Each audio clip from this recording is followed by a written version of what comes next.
喂中意佢，定係因為佢覺得佢同你好喺埋一齊？嗱，直播間此時此刻咁多位家人們，我問聲你哋，你哋覺得佢呢位女仔係覺得係因為嗰個男嘅對佢好，同佢喺埋一齊，定係佢本身中意佢同佢喺埋一齊？如果係因為即係覺得佢對佢好，就同佢喺埋一齊嘅話，咁我相信即係話佢哋兩個喺埋一齊個時間唔會長嘅。嚟發表你哋嘅意見。你哋覺得佢因為感動對佢好而同佢喺埋一齊嘅大一，覺得佢哋即係話佢本身係中意佢嘅，同佢大二。反正我覺得佢一定係覺得佢對佢好先同佢喺埋一齊，佢並不中意佢。你哋話埋狐仙報恩啊，太誇張啦！嚟問我發表意見啊，嚟。咁所以我嚟問聲女士嚇，你究竟係因為咩同呢個男仔喺埋一齊？你咪因為佢對你好，你並不是中意佢，你明我？唔係話唔中意，都有啲中意嘅。其實啱開始感覺都唔錯，後尾同佢一齊之後，對我都幾好。但係喺一齊之後呢，我就考慮到我哋即係唔合適咯，因為相處過後先知道點講呢？因為我哋兩個唔係同一個地方嘅，係離得好遠嘅。但係我爸爸外省㗎，佢咪講邊個？係。你諗下，我爸爸媽媽肯定唔會同意我去嫁去到外省㗎，我自己都唔想去到佢嗰度地方去生活啦。即係我係諗，哎呀，生活方面、飲食方面，即係嗰啲環境啊、氣候，即係同我哋廣東差異太過大啦。所以講呢，佢個經濟能力呢，佢都係打工，我都係打工。你話如果我真係嗌佢，要求佢喺我哋呢邊買房，真係呢啲真係諗都唔敢諗，都唔可能嘅事。即係你初初開始嗰陣時，你覺得佢同你好，同你喺埋一齊。但係後尾呢，你去到後尾嗰陣時呢，你覺得佢即係話佢嘅要求達唔到你嘅要求，即係話佢可能喺廣東呢邊，你叫佢去買樓，佢有些少吃力，係咪先？兼且你即係話兼且佢外省㗎嘛。即係你自己本身你又唔肯嫁外省啊，係咪先？係咪咁嘅意思？係。哦，咁即係話咁樣，女士，咁我調翻轉頭問你，咁佢前面對你咁好嗰陣時，你點解仲要同人哋喺埋一齊呢？係咪先？即係如果當其時你睇得長遠啲，你選擇唔同人哋喺埋一齊，咁咪冇呢啲嘢咯？係咪？係咪？點講呢？即係呢啲，即係講難聽啲，呢啲叫做咩？有些少打完齋唔搖和尚啊！即係呢啲行為，我認為係有些少混帳嘅。你哋認唔認同啊？直播間此時此刻250位嘅朋友認唔認同？認同嘅話，全公屏打1。認唔認同文哥仔講㗎？即係你呢啲行為就叫做打完齋唔搖和尚，係咪先？即係你覺得支持人哋對你好啦，係咪先？你同佢喺埋一齊啦。咁事實上，同佢喺埋一齊之後，你發覺佢要佢喺廣東呢度買層樓啊，好辛苦啊！咁跟住你自己又唔肯嫁外省，即係呢啲就叫做打完齋不要和尚，你哋話係咪？認唔認同？認同文哥仔講嘅，全公屏打1啊！全公屏打1。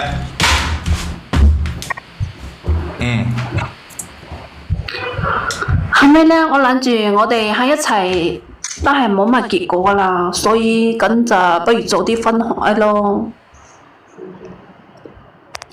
但係文哥，你知唔知我同佢提出分手嘅時候，佢一直都係即係佢喺度挽回咯。佢又打電話發信息俾我，佢話佢真係好愛我噶，唔可能冇我，仲經常跑到我住嗰度地方去揾我。我諗即係我同佢都唔會話好長遠嘅，冇結果啊。又係冇可能嘅，你話點解唔俾佢死咗先算呢？所以講呢，我就同一個即係一直都係對我有好感嘅追求過我嘅男同事交往嘛。睇到我哋後尾呢，我哋住埋一齊，即係佢先放棄。嗰時候差唔多過年呢，佢就返咗屋企，返到佢嗰邊老家嘛。咁就我哋先冇聯繫啦。即係話你為咗等佢洗心，你同第二個男嘅喺埋一齊。咁事實上嗰陣時你哋仲未分開嘅嗬？未。咁你呢啲行為咪混帳咯？你哋話係咪？就咁簡單。嗱，件事陳女士係咁樣嘅。首先嘅話，你嗰陣時仲同嗰個男仔喺埋一齊先，係咪先？咁你同嗰個男仔未分開嘅狀態之下，你即係話你同其他嘅男人喺埋一齊，呢啲首先就唔啱嘅，唔着噶。咁其次啦，你頭先你講嘅係為咗等佢死心，你專登同第二個男人喺埋一齊，呢啲行為仲加混帳，仲加撲街，你哋話係咪？你哋認唔認同？即係你想同人哋分開，你可以即係光明正大同人講清楚講明白。哦，你即係窮過頭啊，我唔想同你喺埋一齊啊，我都唔想搞外省啊，咁咪 OK 咯，係咪先？但係你打住話等佢死心嘅名號，你話同第二個男人喺埋一齊，呢啲行為簡單嚟講嘅話就兩個字，邊兩個字？混帳，認唔認同？你哋認唔認同文哥仔講嘅？認同文哥仔講嘅朋友們，左上角尾點關注嘅點關注啊！講多一次朋友們。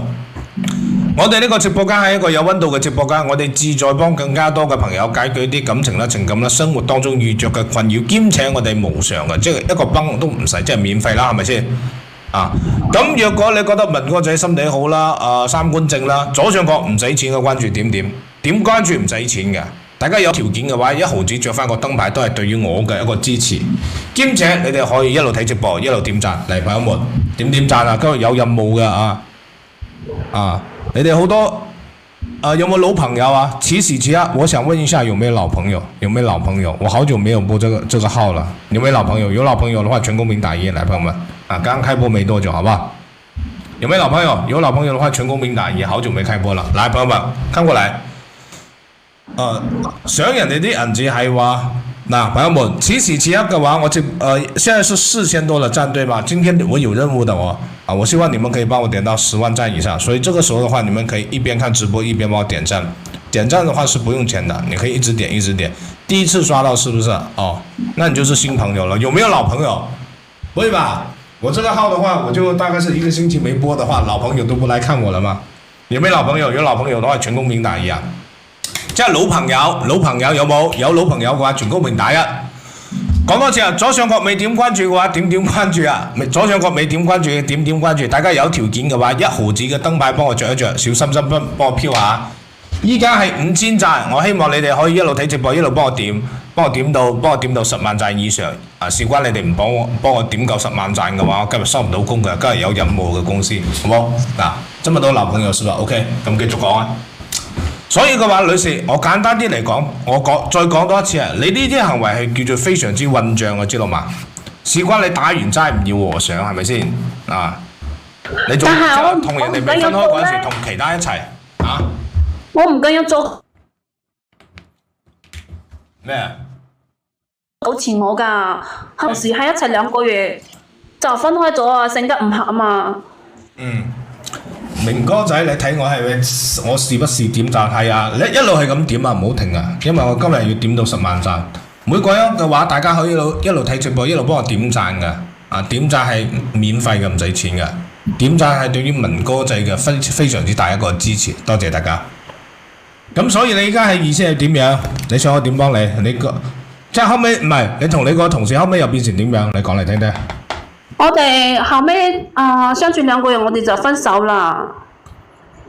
2個月都未到，又同第二個分手，大佬啊！你即係你依家你拍拖，好似對於嚟講，好似就即係簡單易過食菜喎，易過借火喎。我覺得即係好即係就哪怕即係話你去街市入邊買條菜啊，大佬都行幾步先啦，係咪先？即係我覺得你拍拖有些少兒戲喎。2個月你就話性格不合，咁跟住又分開咗，咁跟住又點呢？即係早2個月啊嘛，嗰時候我諗5日嘅時候嘛，我喺我朋友嗰度聽到我話晒我個男朋友快要結婚啦。其實我都好意外嘅，即係之前佢口口聲聲話好愛我仲唔係咁快就同其他嗰啲女嘅結婚咩？即係我就俾佢發咗信息嘛，話佢我就話恭喜你啊，快結婚啦！話祝福你幸福咯，估唔到佢好快佢就發回我信息喎。佢話嗰個女嘅佢翻去之後，佢爸爸媽媽安排嘅對象，即係佢爸爸媽媽要佢哋結婚㗎。佢話喺佢哋嗰邊已經交咗5萬蚊嘅嗰啲房嗰啲預付款嘛，即係準備等住個房到位就結婚啦嘛。非常之好，嗱，見到嘛？即係人哋嘅話，證明呢個男士唔差㗎，係咪先？因為佢翻到屋企，事關翻到屋企一相睇，即時就有女嘅睇啱佢，係你自己身在福中不知福啊，知道嘛？咁所以你頭先照你咁嘅話法，你頭先嘅話，我聽你嘅話好似有些少即係話嬲咁嘅意思，係咪先？你係咪有些少嬲？我想問聲你。邊度有啫，文哥？我都唔知點嘅哦，聽到好似真係有啲難過啊！聽到佢結婚，但係佢又好。我講多次，女士，首先第一個，你主動提出分開嘅，兼且你同呢個男士喺埋一齊嗰陣時，仲喺出邊搞陣，即係有咗三姐啦，係咪先？咁所以呢個時候，我話俾你知，你沒有資格難過。你哋認唔認同文哥仔講嘅？認同文哥仔講嘅，全公屏打一。因為首先你自己你冇珍惜人哋啊，知道嘛？即係人哋對你好嗰陣時，你覺得係理所應當啊！咁人哋走咗啦，你話後悔啊難過啊，蚊都瞓啦，大佬，不如出年不如我聽日俾個官你做啊，係咪先？你哋認唔認同啊？認同嘅全公屏打一，認同嘅全公屏打一。呢件事就係咁嘅，好簡單嘅其實。但係咧，佢就好似感覺到一樣咯。佢就問我，佢話你近排過得點樣？佢話男朋友對你好咩？我同佢講，我哋早就分咗手啦。佢話叫我冇傷心，嗰個男嘅佢話唔值得我傷心嘅。然之後佢就講咗佢心裏話。佢話我一直都係佢結婚嗰啲對象，佢話問我願唔願再俾一次機會俾佢啊嘛。我話你都快結婚啦，嗰啲房都買咗，仲講呢啲有乜用啊嘛？大佬，我唔該你啊，即係人哋就嚟結婚，你唔好搞人哋啦，你知道嘛？人哋都就嚟，即係話人哋都就已經係傷咗體咯。頭先你自己都講啦，即係話佢爸爸媽媽連層樓都幫佢安排好咯。你呢個時候抄喎人哋呢種行為就非常之混帳㗎，你哋話係咪？你哋認唔認同文哥仔講㗎？佢嘅前男友依家就嚟結婚咯，佢依家無啦啦又叉隻腳入去，即係話本身當然本身個男嘅都有問題啦，係咪先？有即係心入邊仲中意呢個女嘅，但係呢，若果因為呢個女嘅叉隻腳入去，即係可能啊非常之大嘅可能會破壞呢頭婚事，你哋話係咪？即係我覺得佢咁樣做嘅行為係非常之混帳啊！如果粗鄙啲講嘅話，就叫撲啊街就咁樣。嚟朋友們，左上角未點關注嘅朋友們，第一次刷到文哥仔嘅朋友們，左上角未點關注嘅點關注，點關注係唔使銀紙嘅，好冇？講多一次朋友們，雖然有陣時文哥仔嘅話講嘢有些少粗鄙，但係咧事關即係睇到一啲嘢，即係話自己覺得即係氣憤所以先會粗鄙啲嘅。因為我哋呢度係一個正能量嘅直播間，我哋志在幫更加多嘅朋友解決一啲感情啦、情感啦、生活當中遇着嘅困擾，兼且我哋無償嘅，即係免費。若果你覺得文哥仔三觀正，左上角唔使錢嘅關注幫我點點，有條件嘅話1毫子嘅燈牌幫我著翻我，多謝大家。咁後尾呢？後尾又點啊？佢話我唔使理咁多，佢話佢一啲都唔中意佢爸爸媽媽，即係安排嗰個女嘅咯。佢話只要我應承佢就得，但係我都冇講嘢嗰時候，我覺得佢喺度真係開玩笑咩講呢啲嘢係咪？一啲都唔現實嘅。你唔知佢後尾佢點做啊？估唔到佢差唔多成個星期咁樣，佢又打電話俾我，佢話佢屋企人，佢同佢屋企人即係講清楚啦。佢話嗌人哋去幫佢把呢個婚退咗，個房佢一得唔買咯喎。佢話要嚟我呢邊發展喎。你話佢同佢屋企人即係嗌交喎，屋企人話佢癲咗喎。你話佢係咪？佢話佢唔後悔咁樣做喎。咁所以佢最後尾有冇嚟先？即係我覺得呢個男嘅都係有些少，即係話我唔知點講啊！即係我覺得呢個男嘅都有些少混帳嘅，即係一頭婚事幾乎差唔多已經去到即係結婚嗰陣時啊，佢居然可以話唔結就唔結嘅喎，所以呢個男嘅都混帳嚟嘅，知道嘛？呢個男嘅都混帳嚟嘅，你哋話係咪？咁所以呢，咁所以佢話佢後尾嘅話有冇過去揾你？有，我仲以為佢係開玩笑講笑啊！佢真係嚟咗啊！咁你仲你唔知啊？佢嚟咗之後，佢就先住我呢邊咯。即係上個月嘅時候，佢揾咗一份工作啊嘛，算係穩定落啦。但係佢都係一直都對我好好㗎，即係可以講無微不至嗰種咯。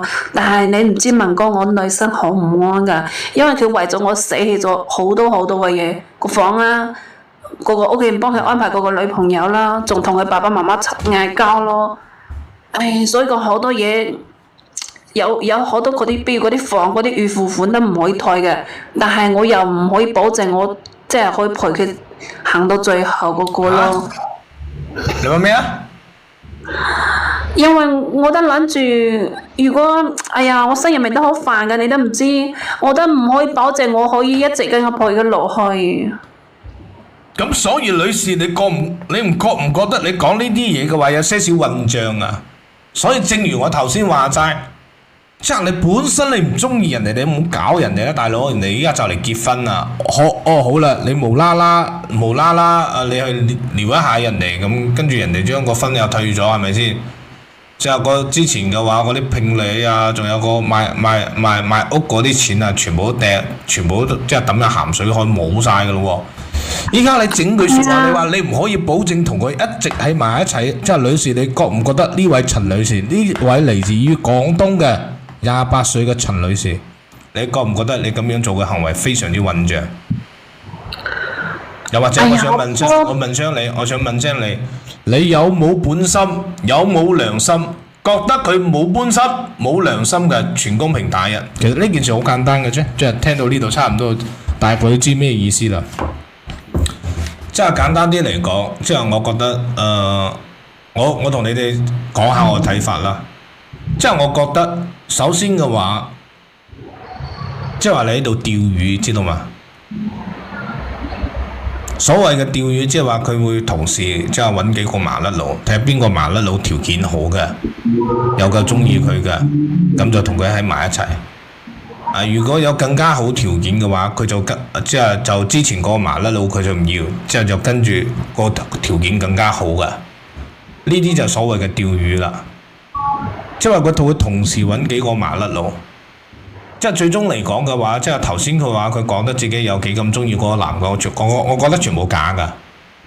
我覺得佢應該中意自己多過中意人哋，中意銀紙多過中意男人，我就認為咁樣嘅。哎呀，文哥點解咁樣講？因為我都未結婚，肯定可以有得揀，係咪？肯定想揀個好啲啦，係咪？但係你唔知，我又勸我男朋友嗌佢翻去，因為佢房咧，都差唔多交預付款噶啦。如果真係喺呢啲之前咧去交埋嗰啲尾款啊、預付款就唔可以有損失咯。但係佢唔聽，佢就話唔翻啦。佢話嗰啲錢唔要喎，佢話就係同我喺一齊。你話真係，哎呀，真係煩死我啦！你話佢屋企家境一般般，喺我哋呢邊嗰啲房價佢又買唔到，我哋呢邊又比佢高更多。佢可能係我哋呢度買房啊，而且我爸爸媽媽肯定唔同我同佢一齊。你話我唔可能即係成日都係咁樣拖住人哋，攞自己嘅人生做賭注係咪？但係佢對我嘅好，我真係感覺到心入面好唔安㗎。咁你唔中意人哋，你就唔好去撩人哋啦。咁你撩咗人哋，你又話你要同人哋即係有明示有暗示，話想同人哋喺埋一齊。你話見到人哋結婚你難過，咁跟住又咩嘢？咁呢個時候你咁樣就會令到嗰個男嘅產生誤會。若果嗰個男嘅依然心入邊都仲係中意你嘅話，咁呢個時候佢就會變得即係你講乜佢都信。你哋話係咪？即係簡單啲嚟講，本身呢個男嘅有一個好好嘅家庭嘅，本身呢個時候佢應該同第二個女仔結婚，咁跟住就即係行入婚姻嘅殿堂啦，係咪先？咁跟住又生仔啦，又自己即係幸福平凡咁生活啦。就係因為你即係個男嘅，簡單嚟講，為咗你放棄咗一切，但係呢個時候呢，你自己又有些少縮沙，即係你咁嘅表現就等於有些少不負責任。即係你撩人哋啊！你有冇聽過一句説話？先撩者賤啊！明白嗎？你哋認唔認同文哥仔講啊？認同文哥仔講嘅嚟，左上角未點關注嘅點關注啊！第一次刷到直播間的，剛剛進來直播間的朋友們，左上角沒點關注啊，點一下關注，因為不點關注的話，開播看不到，直播的時候看不到。啊，咁講多次啦。文哥仔呢個直播間嘅話，一般嘅朋友都係兩廣嘅朋友比較多啊，即係話講廣東話嘅多啦，所以我通常咧都係講廣東話㗎啊。但係咧講清楚啊，文哥仔呢個電台咧，志在幫更加多嘅朋友解決一啲感情啦、情感啦、生活當中遇着嘅困擾，兼且我哋無償嘅、免費㗎。我之前未做直播之前，我喺線下都係做呢啲工作㗎。所以，假如你覺得文哥仔三觀正，覺得文哥仔人事好啦，左上角唔使錢嘅關注點點就係對於我嘅支持。若果有條件嘅話，1毫子着翻個燈牌，唔該大家，多謝大家。左上角點關注啊？一唔係唔點關注嘅話，開播嗰陣時睇唔到，直播嗰陣時睇唔到，多謝大家。咁所以我覺得即係女士你係非常之不負責任㗎。我依家就可以下定論啦，先撩者賤。即係話呢，依家人哋嗰個男仔嘅話走嚟同第二個女仔結婚嗰陣時，你又明示又暗示，又話你同人哋結咗婚，我好難過；你同人哋結咗婚，我好傷心。即係雖然你冇即係講出嚟，但係你呢啲有明示有暗示嘅情況底下，假如個係男仔本身就係中意你嘅話，呢個時候佢就會信晒你講啲嘢。所以呢個男仔又戇鳩嘅，佢就信咗你講啲嘢，所以同佢個即係叫做未婚妻啦，分開啦，係咪先？啊，退婚啦。咁就將佢屋企幫佢買即係當其時即係結婚用嘅銀紙啊、聘金啊，包括買屋用嗰啲銀紙，全部都係等於抌一鹹水海就冇咗㗎啦。你哋話係咪？即係簡單啲嚟講，女士你咁樣就係累人、累物、累街坊。即係我好心理，即係你釣魚你揾啲有錢佬啦，係咪先？你冇揾啲後生㗎啦。人哋呢個男仔好明顯係中意你㗎，係嘛？哎呀，但係依家嗰個情況係咁㗎。早幾日屋企又介紹個人，即係靚仔俾我識得啊嘛。我去見咗面啦，都係我哋本地方㗎，有房有車。好佢屋企啊，佢爸爸係嗰啲咩機關部門㗎。即係佢媽咧係嗰啲教師退休咗，佢而家都係嗰啲單位上班咯，有編制㗎，而且相貌啊、形象啊各個方面都好 OK。但係呢就各個方面我都幾滿意下，但問題我而家男朋友唔知道我去相親呢件事，我冇話俾佢知，我都唔知點樣勸佢同我分手咯。我知道我哋兩個行唔到一齊，行唔到一世㗎。即係女士，你介唔介意我鬧下你啊？即係我覺得你有些少即係唔知醜啊！即係你等於你幫呢個男嘅大咗就大咗，笠咗2次綠帽喎！你哋話係咪？啊！你哋話係咪？唉，太渣啦！我講多次啊，女士。喺前面嗰陣時嘅話，你已經講過啦。前面嗰陣時嘅話，你同你單位個同事喺埋一齊嗰陣時嘅話，為咗同佢分開。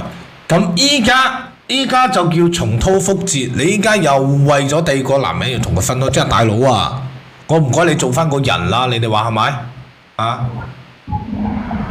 我唔該你即係我唔該你做翻個人，你知唔知？你哋認唔認同？啊！即係我覺得你咁嘅行為即係話非常之仆街。你哋認唔認同？哎呀，文哥點解咁樣講我嘅？點解咁樣講你啊？咁呢啲係事實啊嘛，大佬。即係你同人哋喺埋一齊，即係呢啲，即係我甚至乎我覺得呢個男嘅有些少悲哀啊，因為佢可以俾同一個女嘅戴2次綠帽啊。即係我覺得呢個男嘅好凄涼，佢好悲哀。而我覺得你非常之混帳，因為咧你一直喺度玩弄緊人哋嘅感情，你哋話係唔係？直播間此時此刻400位嘅朋友，每一位朋友發表你哋嘅意見。呢個時候攞出你嘅手機。若果你覺得佢喺度玩弄緊人哋嘅感情嘅話，你認同文哥仔講嘅話，你就要打1。若果你覺得佢唔係喺度玩弄緊人哋嘅感情嘅話，咁你飄2。我覺得呢個男人好凄涼，打出嚟，所有嘅朋友們話俾佢知。即係聽到我都把幾火啊！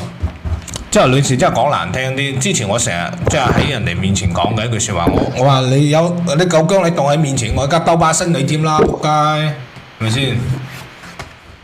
左上角未點關注㗎？嚟點關注啊！講多次啊！嚟朋友們都係有任務㗎，所以呢個時候嘅話嚟幫手啊！攞出你嘅手機，咁你哋可以一路點讚，一路睇直播。呢次嘅話攞咗任務，公司落咗 order 俾我，即係要我點讚點到10萬，依家1.7萬咋，所以大家快幫我點啊！唔點夠讚嘅話，一陣間嘅話唔俾食飯噶，好凄涼噶。我點讚啊！係啊，唔同人哋一齊就唔好玩人哋啦，大佬係咪先？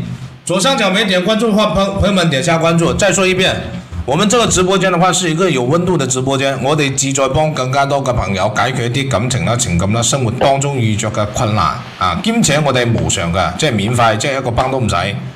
如果你覺得文哥仔三觀正啊，人子好，心地善良，左上角唔使錢嘅關注點，多謝大家。害人係啊，累人累物累街坊啊！咁你話我依家應該點算嘛，文哥？嗱，既然唔合適，咁你之前就唔好撩人哋，依家撩咗人哋又想飛起人哋。不過即係話件事都咁樣啦，即係話我覺得你都你應該屬於嗰種狗改唔到食屎嗰隻。我覺得你以後都會重複又重複，明白嗎？所以你而家要做嘅就係一樣嘢，盡快同人哋講清楚、講明白，我唔該你哋，即係你哋要擺到明講俾你知，我就係一個貪錢嘅女人啊！依家我就覺得你窮過，即係太過於窮。我唔想同你喺埋一齊。依家我屋企介紹個有錢佬俾我，我要同有錢佬喺埋一齊。首先即係你要俾佢知道你嘅真面目。若果佢知道你係咁樣嘅女人嘅話，佢就即時就唔會即係對你仲心存嗰個幻想噶啦，明白嘛？所以首先你要話俾佢知你嘅真面目係點樣嘅。啊，你話我就係一個貪錢嘅女人咁就 OK 噶啦。我相信。單凡一個正常嘅男人聽到你咁樣講嘅話，佢即刻走啊！除非你個男朋友呢度即係有些少啦，係咪先？阿文哥話你出呢啲計仔㗎？嚇！我話你出呢啲計仔，係你聽到你都話走得好快喎。係話，即係依家我見到你，即係我聽到你把聲我都憎啊！即係聽到你，所以話即係你就唔好累人啦，即係你就養晒你啲真面目俾佢睇，你哋話係咪？嚇，係咪？現在可能還有得救，所以話咯，係咪先？啊，你哋認唔認同文哥仔咁樣嘅處理方式？認同嘅全公屏打1。啊，唔好拖住人哋啦，係啦，唔好拖住人哋，你就話俾佢知，我就係一個貪錢嘅女人，依家我要同你分開，我同個有錢佬啊喺埋一齊就咁簡單啦，係咪先？啊，你就話你貪錢啊嘛，係咪先？咁佢知道佢冇銀紙啊嘛，呢個時候呢個男嘅就知難而退。係咪？你哋話係咪？咁樣你即係你累到人哋算點樣？咁好啦，文哥，我知道點做啦。反正我講出嗰啲最惡毒嘅話咯，最令人討厭嗰啲話咯。係話，仲有以後即係話少啲做呢啲嘢。即係你知唔知啊？近排即係廣東打颱風啊，你跟住俾雷劈親你添啊！你講笑啊，文哥唔同你傾啦。我知道點做噶啦，要不然我真係而家搖擺不定啊！快啲拉啦！拜拜。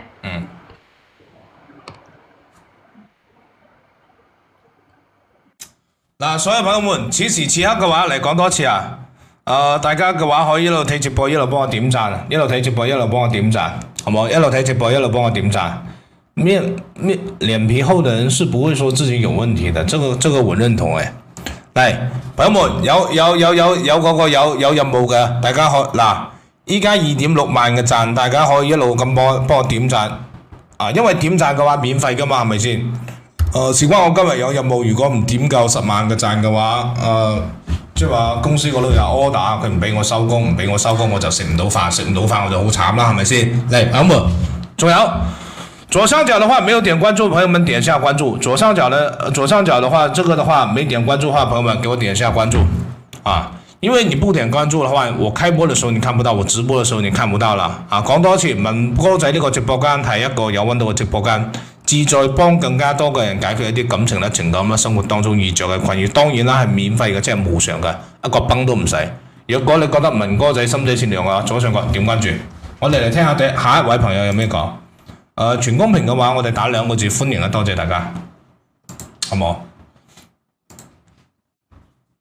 喂，你好。喂。你好，有咩幫到？你好，文哥仔，要等好耐啦。等咗幾耐啊？你頭先講麥你喺度講嘢嗰時，我都喺度等啊。真係好急住揾你啊！有幾急啊？非常之急咯，非常之急我知啊。唔好急住先，你嚟介紹下自己先。係咁㗎，我叫陳子琪，我35歲㗎。陳女士，OK，35歲，邊度人？廣東人。你覺得咧？算啦，你唔講算啦。咁依家講你嘅問題嚟，簡單直接講問題。咁我簡單講啦，即係我老公啊，佢係手控嚟嘅，佢以前啊手控？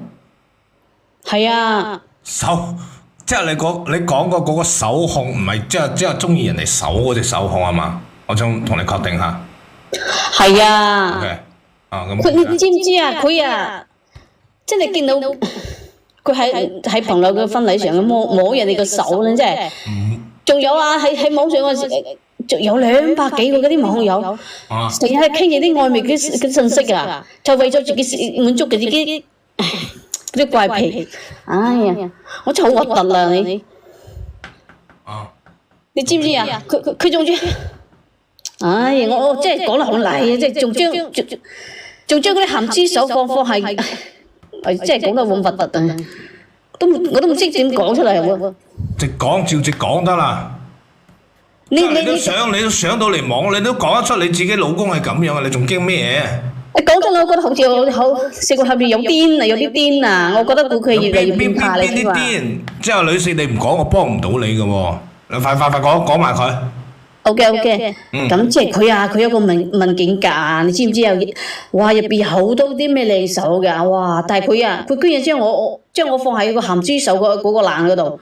你話我真係頂唔到喎！唔係嗱，即係話你老公佢喺電腦個文件嗰度，即係對你嘅個朵啊，叫鹹豬手，即係佢話你鹹豬手啊？係啊！你話我真係，我覺得我頂唔順佢啊！我而家就想同佢分開啊！你幫我諗辦法啦！咁樣我問聲直播間所有家門，你哋知唔知道咩何謂手控啊？你有冇聽過？有冇聽過？手控指嘅係即係話有啲人即係中意手，即係中意靚啲嘅手，即係中意嗰啲手啊睇落又亂又白雪雪滑捋捋咁，跟住啲手咧非常之幼非常之長嘅嗰啲就叫手控，你明白嘛？你有冇聽過？咁樣講法你哋明唔明啊？即係佢中意手，即係有啲人即係所謂嘅腳控，即係中意腳啦，中意睇啲腳長啲噶啦。我聽你咁講，我真係手控嘅話指嘅即係中意睇手，即係手嘅話佢中意睇啲手指幼長啲嘅、細長啲嘅、幼啲嘅、白雪雪滑捋捋嘅。呢啲就叫手控，聽清楚未？聽清楚嘅大一。聽清楚嘅，明白嘅打一，明解嘅打一。咁所以後尾嘅話點樣？咁你都話啦，我哋兩個都係35歲噶啦，結婚10年啦，2個仔。咁我哋大個仔係7歲，細個3歲。咁當初我兩個都係即係自由拍拖結咗婚啊嘛。喺一個家庭嗰度，唉，大多數都係女人就係比較精緻噶嘛，男人隨便啲嘅，係咪？你知唔知喺我屋企呢度？哎呀，啱好相反喎。佢同我話啊，佢係手控喎，啊對好睇嘅手即係特別有興趣喎。啊睇到邊個嘅手指好睇啲嘅，個似好似貓咁，好似聞到嗰啲腥味咁樣啊，一定要湊上去摸啊，都唔知點，即係唔管人哋係男定係女嘅。你話真係唔係真係咁核突嘅咩？呢啲叫癖好嚟㗎。呢啲係叫有病啊！咁後尾又如何？即係你哋兩個，即係話你哋兩個有冇傾過分開嗰件事？仲有點解你哋要分開？即係你點解又覺得佢頂佢唔住咧？咁本身佢係手控嘅，呢啲係冇咩問題嘅，係咪？但係太過於變態啦，知嘛？我初初我都理解呢啲係佢嘅工作性質，係咪？講白咗就係嗰啲咩上嗰啲咩職業嗰啲咩病啊！但係你知道後面，但係佢呢種行為真係越嚟越令我理解唔到啊！我覺得佢哋真係好似越發變態咗啊！都唔知係到底我係我問題，即係佢嘅問題啊！即即係話事實上咧，呢個社會上邊咧有顏控啦，顏控即係中意靚仔啦，有聲控啦，即係又或者中意把聲嘅，有足控啦，有手控啦，即係話乜都有嘅。咁後尾究竟係發生咗咩事，令到你覺得佢變咩態咩咧？呢啲非常之重要。唉，呢啲咪講嘅一時話長咯。平時啊有啲咩好尷尬嗰啲事我就唔講噶啦，就講成個月嗰啲初職嗰啲事啦。我同佢去參加朋友個婚禮啊，咁參加完之後，我老公咧即係佢知唔知啊？佢係俾人哋推動就嗰啲人哋嗰啲伴娘堆嗰度裏邊嘅，嗰啲有幾個伴娘即係個個都係生得貌美如花噶嘛，啲後生㗎，係咪？咁佢啊，跟住喺揞住個嘴喺度咁笑，你係咪好？即係咪好癲啊？佢唔單止唔尷尬喎。佢仲死口面皮咁啊臭醒佢，硬係要睇人哋嗰啲靚妹嗰啲手啊，咁啊摸人哋嘅手啊！真係，你好多人咧過嚟同我講啊，笑即係笑話我啊！佢話我點解有咁唔正一個老公嘅？我真係當時我失禮死人啦，知嘛？真係好變態啊！即係話你覺得佢失禮你係嘛？即係你嘅意思，你覺得即係你老公唔應該即係喺即係人哋嘅婚禮上面即係摸人哋隻手咁至笑得咁即係咁猥瑣係咁嘅意思？你覺得佢丟你架係咁嘅意思嘛？梗係啦！你話你手控啊，你睇相我都唔講嘢啦。咁樣我問聲，假如係在座咁多位大家，你哋可唔可以接受到呢種行為？即係話自己老公即係摸人哋隻手咁，跟住笑得好猥瑣，即係兼且仲要大庭廣眾之下。如果可以接受嘅打一，唔可以接受嘅打二呢？此時此刻，全公屏嘅朋友發表你哋嘅意見。你哋可唔可以接受自己個老公即係喺人哋個婚禮入邊摸人哋個手，咁跟住好猥瑣咁笑？唔可以嘅打二，可以嘅打一嚟打出嚟。即係證明即係個大家都係咁諗嘅，咁證明即係女士你呢啲諗法係正常嘅，大部分嘅人係接受唔到㗎，係咪先 ？OK。但係佢咧，佢覺得冇咩喎，佢都唔知失禮死人嘅，佢都唔知塊面係唔係冇啊？呢啲仲唔係最嚴重㗎？你知嘛？即係伴娘裏邊有個靚妹仔嘅，即係屬於比較外向開朗嗰種啦，即係中意同人哋傾閒偈嘅。當時咧，佢同我老公咁傾得好熱鬧喎。你知唔知？不過咧，嗰個女仔啊，個男朋友都喺現場㗎。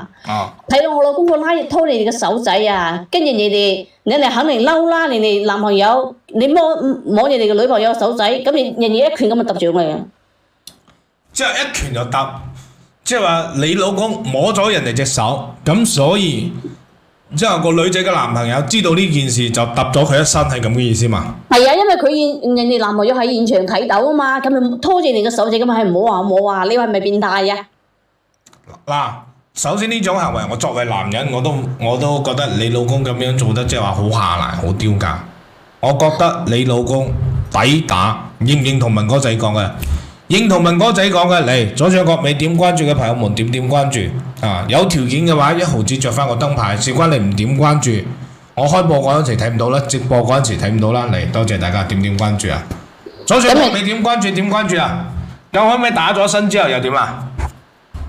咁咧，即係當時咧，佢咪揼咗拳，佢咪兩個扯嚟扯去咯，搞到你嘅婚禮啊！即係我覺得我都係真唔係唔好意思。後尾你知唔知嗰個女仔啊，佢仲變卦話係我老公騷擾佢喎，本身係佢自己兩個一齊黐埋上嚟嘅。所以呢啲咪攞嚟衰咯，俾人揼一身，依家人哋仲話佢騷擾佢，係咪啊？佢後尾有冇話要即係要告到個官嗰度啊？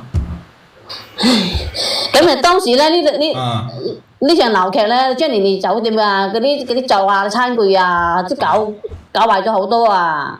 跟住同人哋商討嚟，同埋即係同個朋友啊，即係咪各自賠償一半咯？但係即搞到我朋友啊，真係好唔高興啊！嗰啲佢又憎我老公即係破壞咗你哋個婚禮啦，一直都唔肯承擔，講係我老公騷擾人哋女朋友嘢嘅事出嚟啊！後邊我哋自己白咗賠咗1萬，賠咗皮嘢先解決呢件事啊！即係我明白啦，即係你嘅意思。咁樣其實每個人都有自己即係比較特殊嘅癖好嘅，好多人冇講出嚟啫。所以呢啲我就唔評價啦。你老公中意睇人哋隻手，即係話我就冇乜歧視嘅。但係因為呢啲愛好，即係出呢啲事嘅話，就有啲唔好。即係我又想問聲，即係平時你老公一路都係咁樣㗎？咁其實我嗱咁樣直播間朋友們，你哋可唔可以接受自己嘅老公係一個手控，即係中意睇人哋隻手，摸人哋隻手？但係咧，佢中意摸人哋隻手咧，係即係比較細長啲嘅，幼長，即係白雪雪、滑捋捋、細幼啊嘛，女人手啊嘛，係咪先？當然男人手呢啲阿麻甩佬係唔會中意嘅。你哋可唔可以接受自己個先生係咁樣啊？可以嘅打一，唔可以嘅打二，打出嚟。嗱，即係其實我老公嘅手控呢件事咧，我之前係冇咩太大嘅感覺嘅。咁以前佢要睇啊，即係佢都係會拉住我手仔咁樣睇下摸下啫嘛。咁有時哇，即係仲教我點保護個手啊，點保養喎。但係咧，自從呢2年，我發現啊，我真係唔知點講。佢睇到人哋個手好睇嗰時啊，個眼神啊，真係好變態㗎，好似嗰啲識咩狼嚟㗎，即係好似及上入去咁樣啊！我睇到佢嘅咁眼神，我心裏我真係好唔舒服啊！你睇到個眼神嘅話，如何不舒服法？就好似嗰啲男人睇到靚女嗰啲咩咁樣，嗰啲眼神好狼嗰種啦。你話啦，作為老婆，我咁睇到，我心裏會舒服咩？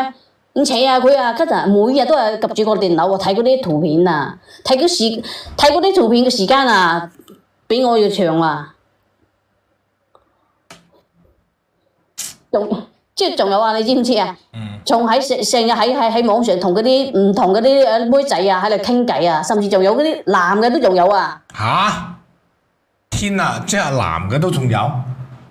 即係男女老少通食啦，即係個手好睇嘅，佢都中意噶啦。傾偈嗰啲都好曖昧啊！嗰種即係話呢家有些少越界啫喎，即係咪住先，女士，即係你確定你講呢啲係真嘅？你頭先話佢中意手啫喎，你依家話佢連男人都中意埋喎，你確定？咁男人個手好睇，佢都唔放過㗎。哇！天啊，救命！咁呢個首先第一我自己接受唔到啦。我覺得即係在座咁多位，你哋都接受唔到，係咪先？你哋係咪咁諗㗎？你哋可唔可以接受？唔可以接受嘅全公屏打一。首先我自己講咗先，我自己唔可以接受先啊。咁後尾又如何？後尾咧，我見到佢同人哋傾啲咁肉酸嘅嗰啲嘢啊，真係我覺得真係好作嘔啊！我發脾氣啊！佢跟住話啊，為咗工作啫，咁啊想揾多啲好睇嘅手啊，叫我理解佢啊。但係你知唔知我睇佢真係好沉迷個樣啊！咁我根本都唔係工作啊，都係即係以工作以工作嚟我滿足佢嗰啲即係衰嘢嚟嘅。你話覺得係咁正常嘅咩？首先啦，嗱講多一次啊，就我如果係即係話一個主播，我以個專業嘅角度嚟講，一個人嘅癖好咧，如果冇即係冒犯到他人或者危害到人哋、傷害到人哋嘅話，我係唔歧視嘅。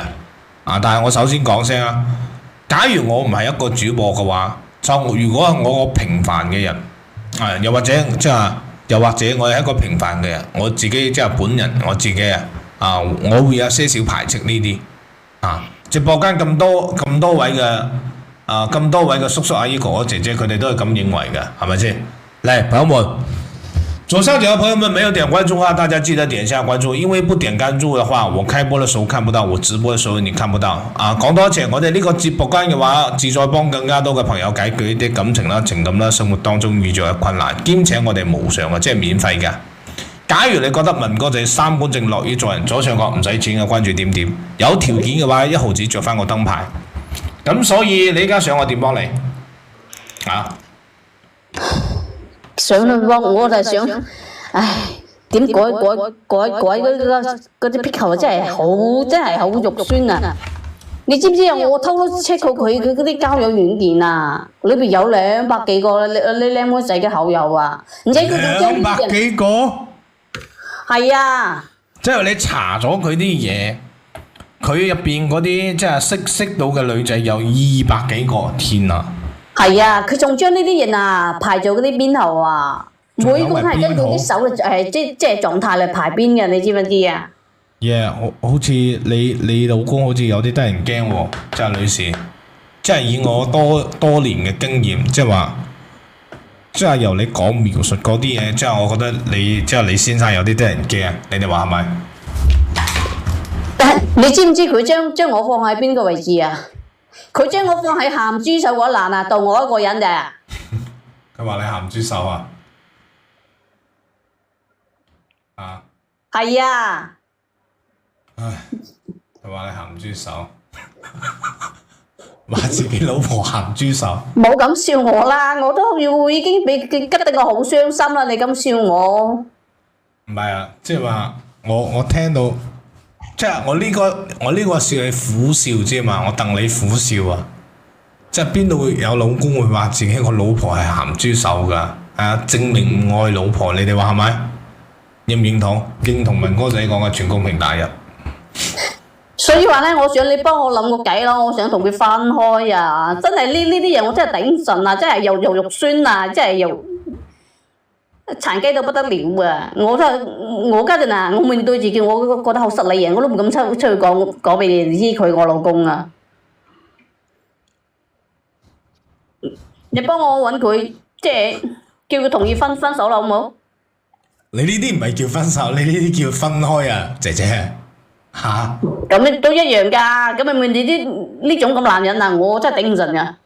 我仲後生，我仲有細路。即係你嘅意思，你唔想呢啲嘢，你想即係你即係話照你咁嘅話法，即係話你而家你老公未同意住啦，所以你想借我呢個嚟即係俾啲壓力佢，即係等佢同意同你分開咁意思嘛？係啊！哇，大佬啊，我哋呢度寧教人打仔，莫教人分妻㗎。咁樣啦，直播間朋友們，你覺得我需唔需要幫佢咧？你覺得我要幫佢嘅話，打個幫字啊！因為我哋呢度嘅話嘅原則，即係寧教人打仔就莫教人分妻。我可以教你點樣揼你嘅小朋友，但係我唔會教你同個老婆分開，或者同個老公分開嘅。你哋覺得我需唔需要幫佢？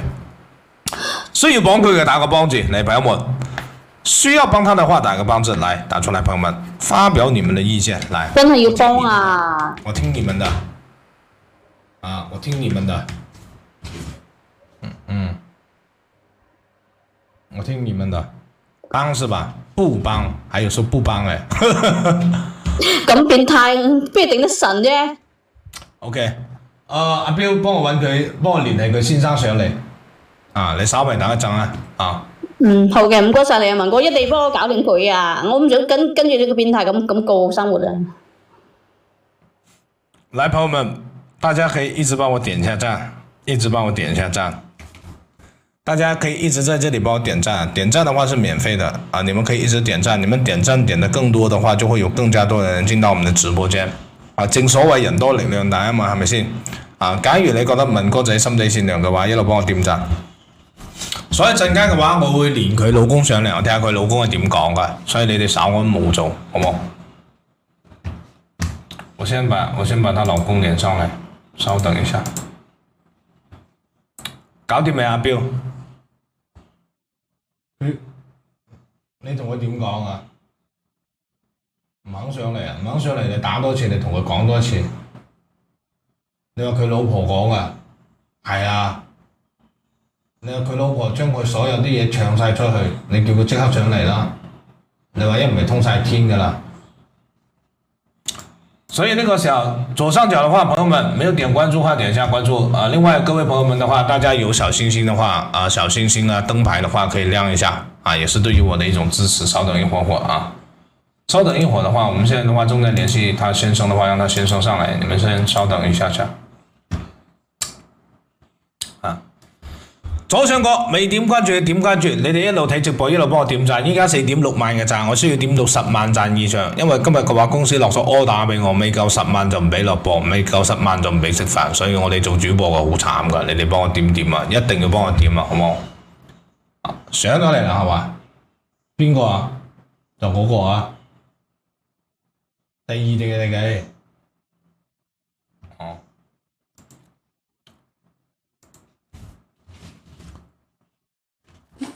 喂，你好。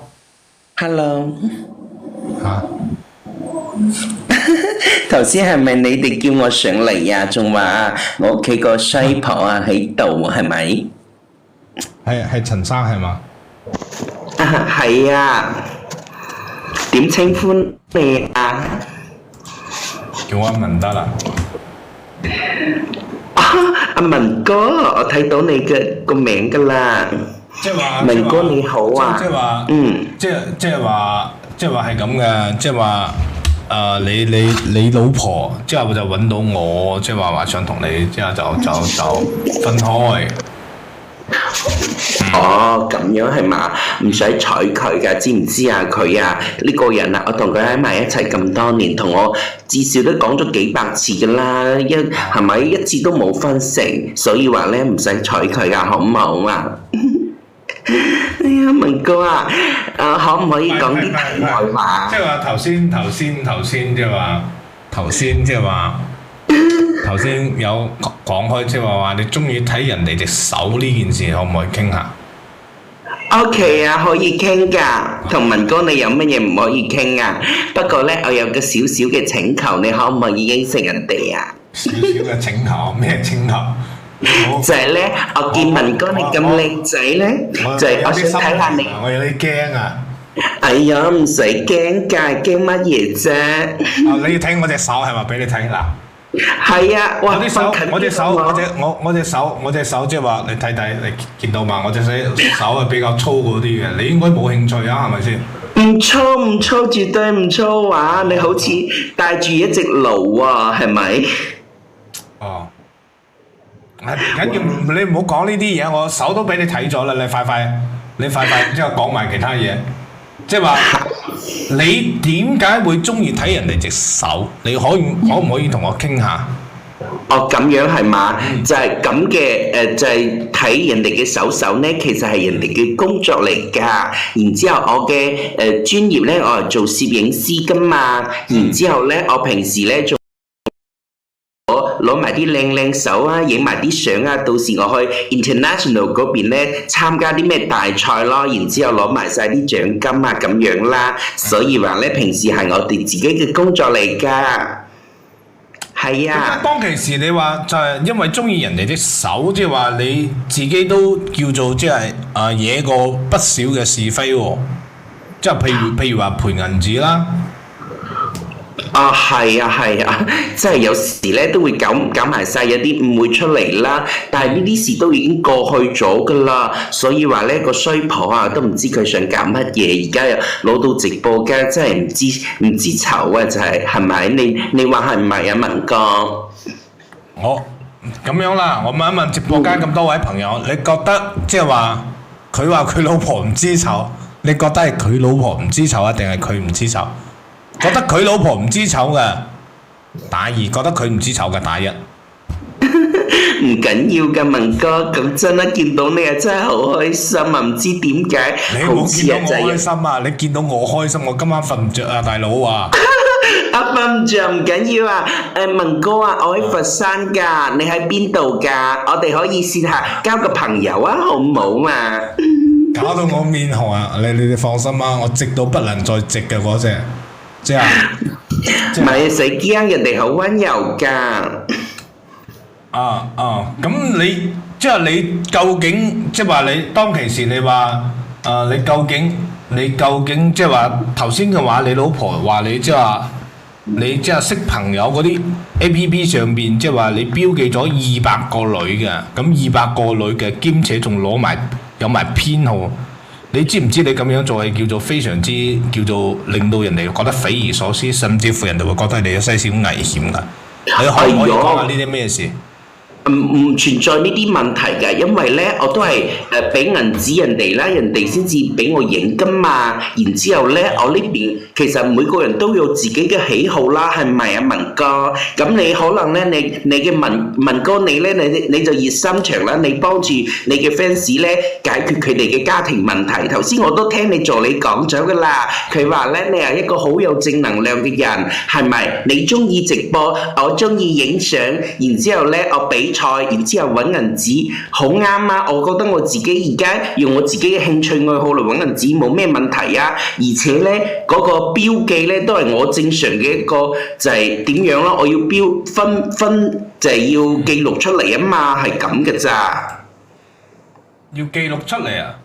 係啊！咁你有200個女仔喎，大佬啊！200個女仔全部都有編號，你呢啲行為嘅話，即係有些少叫做變態，你哋話係咪？你哋認唔認同？認同嘅話，全公屏打1啊！哎呀，我同你講啦，其實人哋點樣睇我，我其實唔係幾在乎嘅咋，因為我比較注重我自己內在嘅一個感受啦。因為每個人嘅想法同埋佢生活嘅環境啦，接受教育嘅程度啦，接受到嘅嘢都唔一樣。我唔會在乎人哋點樣講㗎，好唔好啊？咁你點解即係話你其他嘅女人嗰隻手嘅話，你用編號編住啊嘛？點解唯獨是你老婆？你喺佢隻手入邊嘅話，你個名稱叫做鹹豬手，係即係你咁樣。樣，你即係嗰個你老婆嚟噶，你即係你覺唔覺得？即係你話你老婆隻手係鹹豬手，你覺唔覺得咁樣有些少係侮辱人哋啊？哎呀，誤會咗噶啦 ，I know 係咁樣嘅，就之前咧人哋同佢嘈交啊嘛，佢話人哋咩變咩態咯，咁人哋嗰時咧就好嬲咯，然之後真係冇計仔，所以咧嗰時咧一氣之下咧就將佢移咗咩鹹咩豬嗰個文件夾入邊咧就唔記得移咗出嚟啊，所以話咩咪搞錯咗咯，咁樣噶咯。各位朋友，你哋聽到未？即係假如你先生咁樣形容你哋係鹹豬手嘅話，你哋係咪會好嬲？會嬲嘅全公屏打1。嗱，即係話睇下先，陳生係嘛？係咪陳生啊？都 OK 噶，叫我乜嘢都可以啊，可以叫我文文啊、文冰啊、冰冰都可以噶。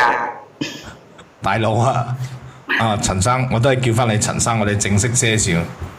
即係話你哋睇公屏啦，即係所有嘅人，單凡係個正常嘅人啦，若果正常嘅女仔嚟噶，知道自己個老公對自己隻手嘅稱呼，居然係鹹豬手，係正常嘅女人都會唔開心。你哋話係唔係？係咪啊？認同嘅全公屏打1打出嚟。哎呀，冇嘢咁我又聽得明，但係你話你係手黐，但係你即係你講嘢嗰陣時有文有路，清清楚楚。即係我覺得你唔係嗰種即係情商低嘅人。即係究竟係咩事令到你即係話，你而家變得咁過分？你知唔知你做啲嘢，甚至乎有些少，即係唔淨止係過分，我甚至乎覺得有些少踩過界啊！即係兜個彎嘅話，可能就入去踎噶啦！你呢啲行為非常之危險啊！你知唔知啊？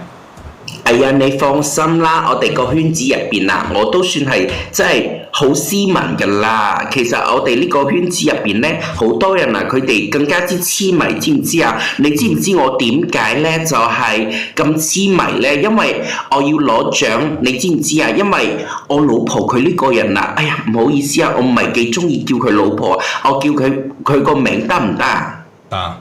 啊！陳子琪佢呢個人啊，就係使銀紙啊，好似流水咁樣嘅，乜嘢佢都買，你知唔知啊？我真係冇辦法咯。你話咧，人哋啊作為一家之主，係咪要揾銀紙噶嘛？然之後咧，我哋仲有2個金波咯，都要食飯噶嘛。咁然之後咧，人哋又做唔到其他嘅嘢，我都唔感興趣，所以話咧冇計仔啦。所以而家咪要多啲揾啊靚手，然之後影啲靚相啦。到時啊攞翻啲大賽，你知唔知啊？我同你講啊，文哥，我哋呢個 project 啊好大㗎，第1名啊 number 1啊可以攞到50個 W 㗎。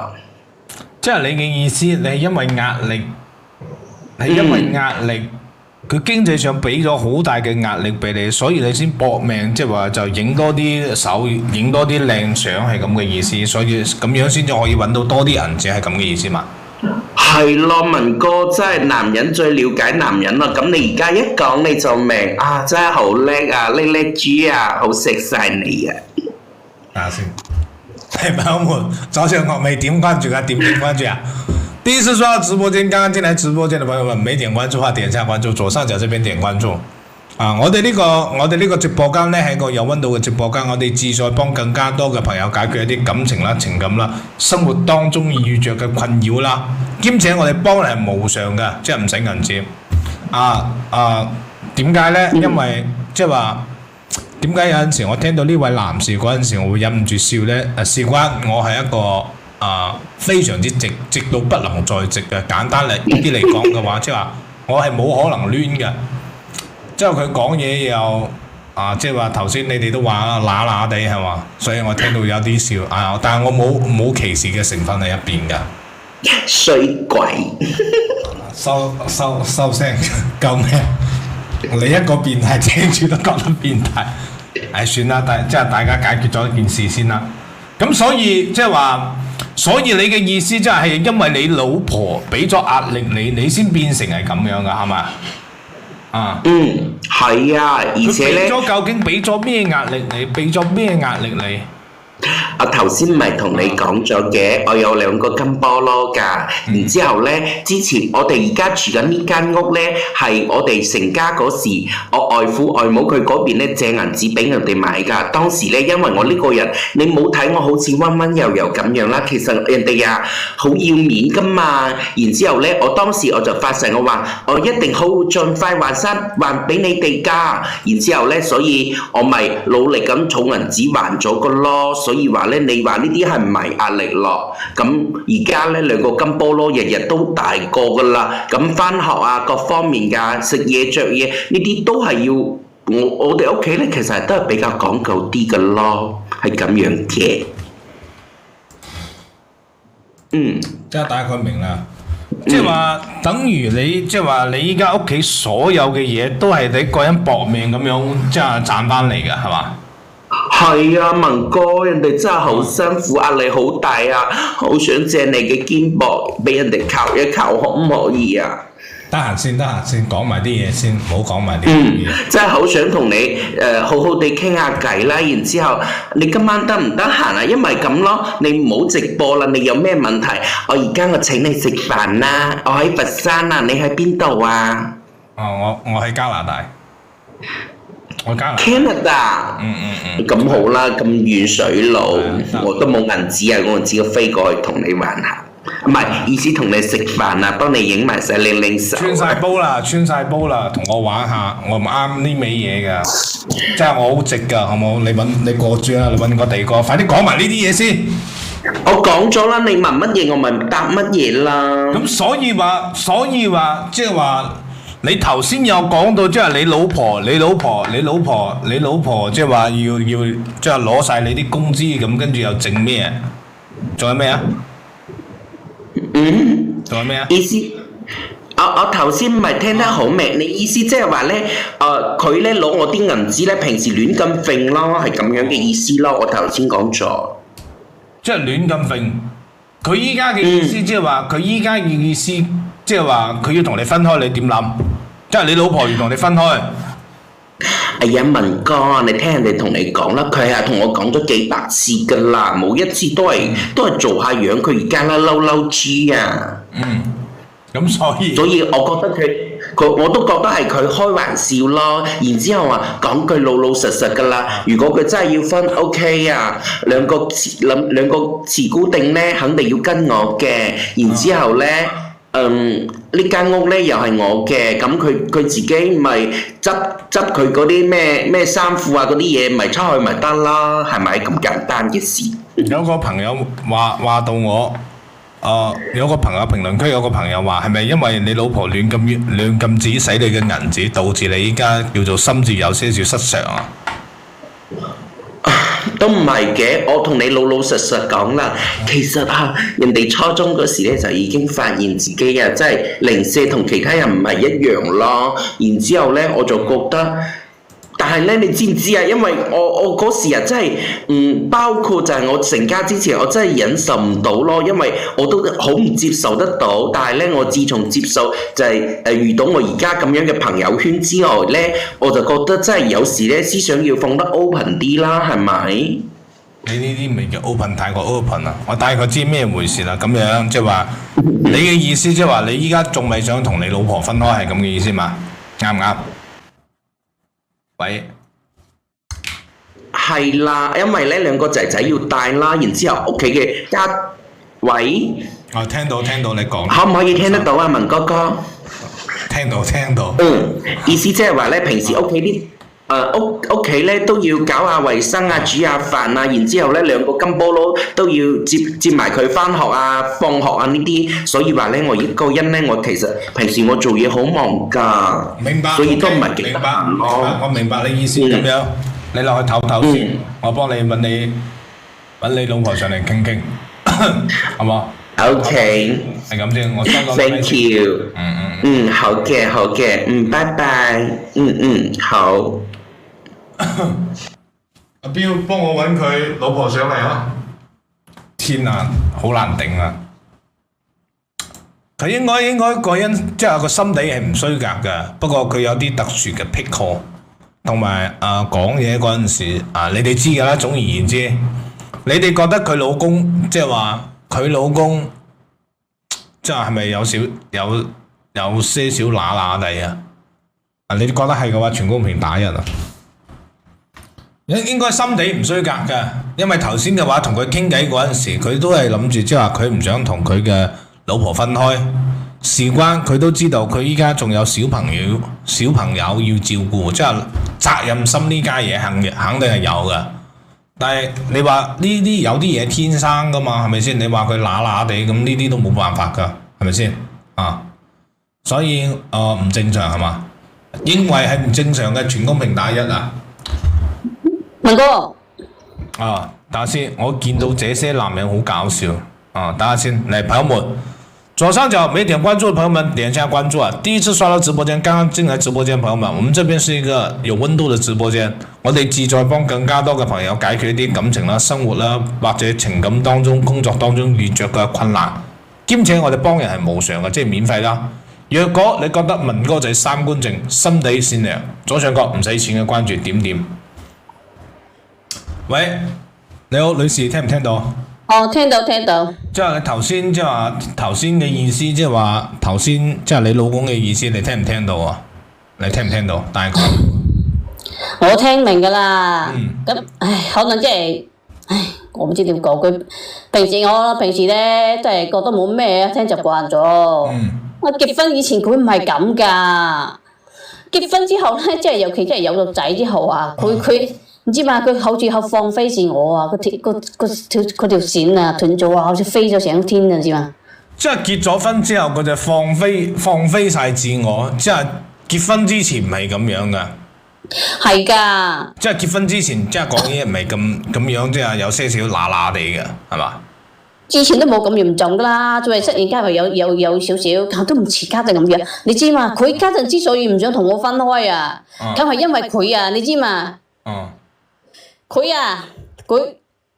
出邊貸咗啲咩140幾皮嗰啲咩假嗰啲保險單啊，知嘛？佢仲將我妹佢將我嗰間房啊都抵押咗啊！嗰間房係我妹買㗎，你知唔知啊？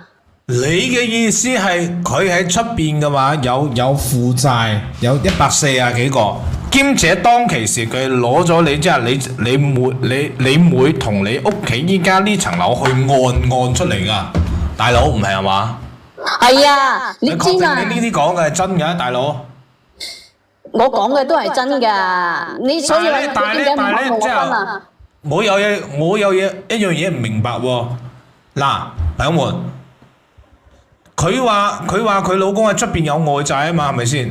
咁你老公係可以喐你，即係攞你嗰層樓去按，佢點樣又可以將你妹嗰層樓又攞去按呢？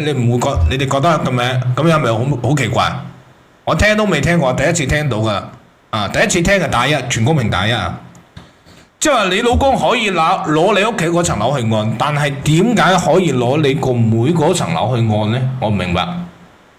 我哋講聽聽。佢家陣我知道即係講嚟話長啦，即係幾年前啦，我妹啊，佢買房即係冇購買名額啊嘛，咁咪用咗我老公個名買嘅一套房，即係除咗用佢嘅名，所有嗰啲手續啊，同埋嗰啲銀紙啊，都係我妹㗎，都係我妹即係一手咁嚟轉俾佢嘅，你知嘛？跟住我妹咧，即係要求一日過將個房啊過戶翻到佢嘅名下，我老公就一直唔肯啊，知嘛？哦，即係話你嘅意思，即係話你老公，即係話，即係當其時冇名額，咁跟住用咗你老公嗰個名額，佢真係唔肯。係啊。哦。即係我妹咧，佢之前唔肯過戶噶嘛，咁咪我妹睇我喺面上，我妹都冇起訴佢。你話啦，佢唔單止呃我啊，連我妹都唔放過啊！我跟住決定，我想同我妹啊，我想起訴佢啊！我真係唔想同佢過，你知唔知啊？佢係成日喺度扮無辜啊！我本身話諗住口聚好散嘅，我都唔希望將嗰啲説話講得咁難聽。哇！如果係咁樣嘅話，咁你呢個老公就衰到貼地咯。佢唔單止呃你，仲要呃埋你阿妹嗰層樓。係啊，佢做呢啲嘢都冇同我哋即係冇同我哋商量，咁經過我哋同意。嗱，即係話我覺得男人即係乸型，其實冇咩嘅，即係每個人嘅性格造成嘅啫，係咪先？但係如果呢位先生做埋啲咁衰格嘅嘢，咁呢個時候嘅話，佢就唔單單係一個乸型，佢係一個即係衰人。你哋話係咪？你哋認唔認同？如果佢係咁樣去呃人哋嘅話，頭先嘅話我仲有些少，即係話我覺得我想等你哋兩個平淡咁樣解決呢件事情。咁既然佢依家即係話，若果真係好似你話齋，佢真係呃咗你阿妹嗰層樓攞去按，即係貸咗咩款出嚟嘅話，咁樣佢呢個時候佢就唔係嗰個乸型，佢係一個衰人。你哋話係咪？咁衰人就唔使俾面佢噶啦，認同嘅話全公平大一。咁佢需要咁多錢，究竟係用嚟做咩？你點樣知㗎？咁樣即係上個月底咯，我咪想攞即係我屋企即係依家嗰個個房嗰啲咩貸個款買套新㗎嘛。但係結果你知嘛？我去房產大廳嗰啲人哋話我話依家個房啊已經即係有抵押㗎，已經貸咗款㗎啦。我當時係以為係咪人哋搞錯咗咩啊？我咪叫你再幫我查清楚啲咯。咁之後我查到屋企嗰啲全部嗰啲存款嘅財產啊，唔單止我哋個房啊，仲有我妹啊買喺佢，仲有我妹就買個名下佢個房，佢都頂壓晒，你知嘛？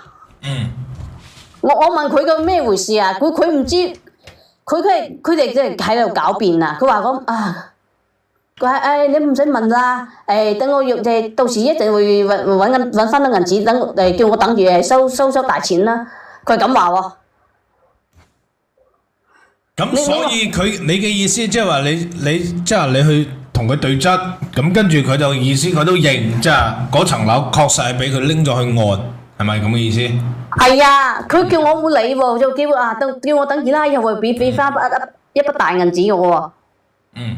佢咁講我十字架我真係心啊涼咗，我真係太了解呢個人啦。我咁啊咪趁佢唔喺屋企啊，我咪喺屋企嘅周處咁揾咯。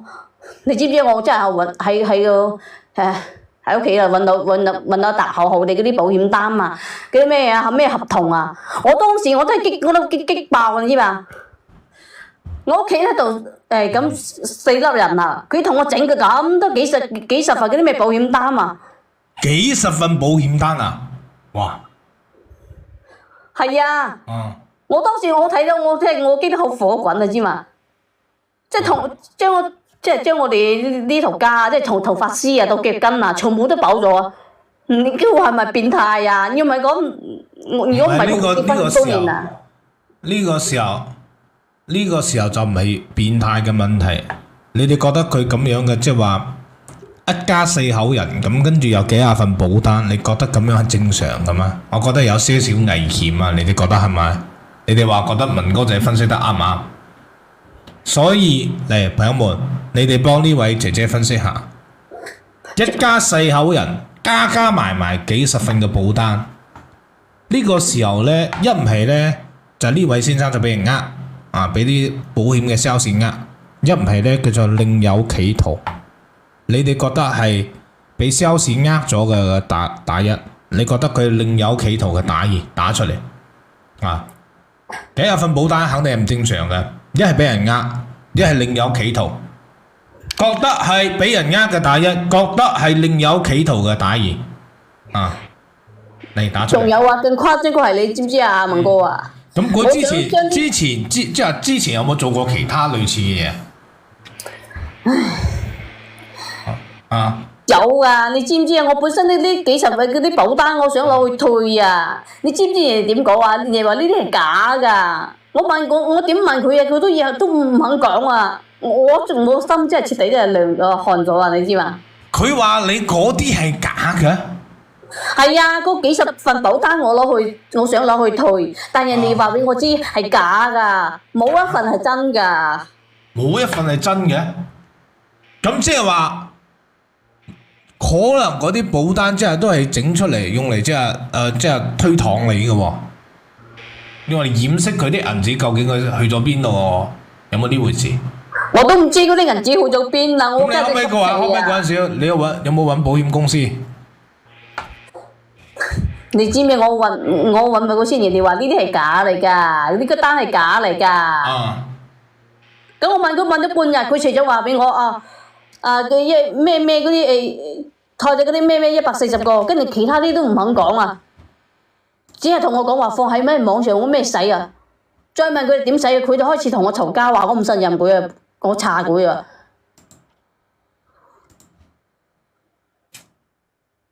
你老公咁樣做太過分啦！咁大嘅金額嘅話，兩公婆肯定之間要講清楚㗎。嗱，聽到呢度，其實我覺得不管係點樣做都好。